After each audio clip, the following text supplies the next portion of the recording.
ગુજરાતમાં વરસાદનું જોર ઘટ્યું, પરંતુ 10 ઓગસ્ટ સુધી રહેશે વરસાદી માહોલ. નમસ્કાર. ગુજરાતમાં છેલ્લા કેટલાક દિવસોથી ભારે વરસાદ બાદ હવે વરસાદનું જોર થોડું ઘટ્યું છે. જો કે ચોમાસું હજુ પૂર્ણ થયું નથી.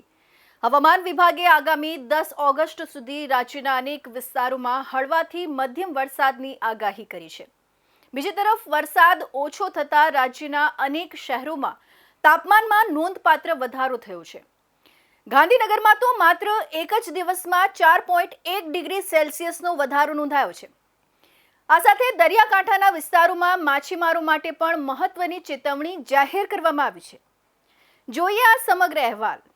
ગુજરાતમાં વરસાદનું જોર હાલ થોડું ઘટ્યું છે, પરંતુ હવામાન વિભાગના જણાવ્યા મુજબ આગામી 10 ઓગસ્ટ સુધી સૌરાષ્ટ્ર, કચ્છ અને ગુજરાત રિજિયનમાં કેટલાક સ્થળોએ હળવાથી મધ્યમ વરસાદ વરસી શકે છે.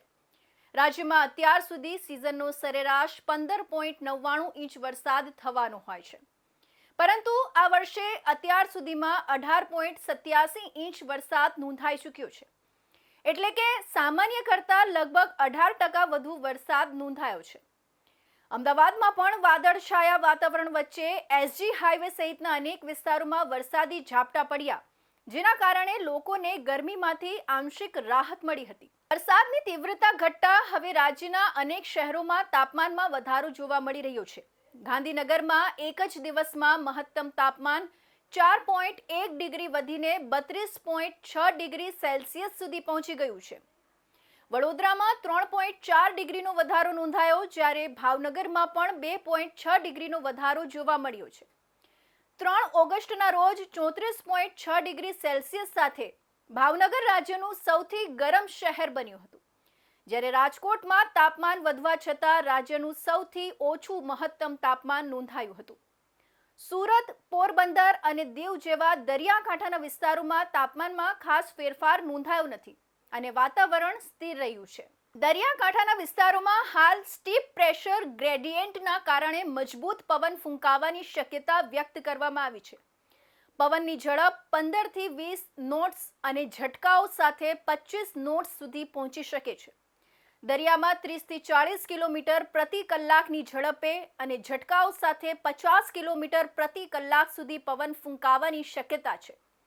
આ પરિસ્થિતિને ધ્યાનમાં રાખીને હવામાન વિભાગે માછીમારોને સાવચેત રહેવાની અને દરિયો ખેડતા પહેલા સ્થાનિક તંત્રની સૂચનાઓનું પાલન કરવાની અપીલ કરી છે.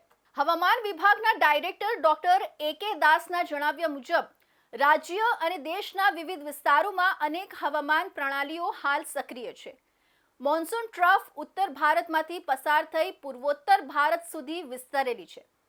આ ઉપરાંત પશ્ચિમી વિક્ષેપ એટલે કે વેસ્ટર્ન ડિસ્ટર્બન્સ પણ સક્રિય છે.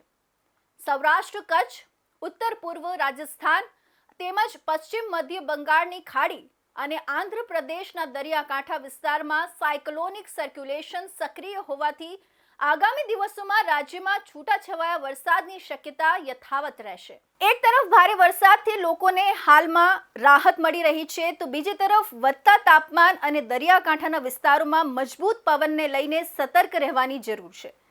હવામાન વિભાગની આગાહી મુજબ આગામી 10 ઓગસ્ટ સુધી રાજ્યમાં વરસાદી માહોલ યથાવત રહેવાની સંભાવના છે. આથી ખેડૂતો, માછીમારો તેમજ સામાન્ય નાગરિકોએ હવામાન વિભાગની આગાહીને ધ્યાનમાં રાખીને જરૂરી સાવચેતી રાખવી જરૂરી બનશે.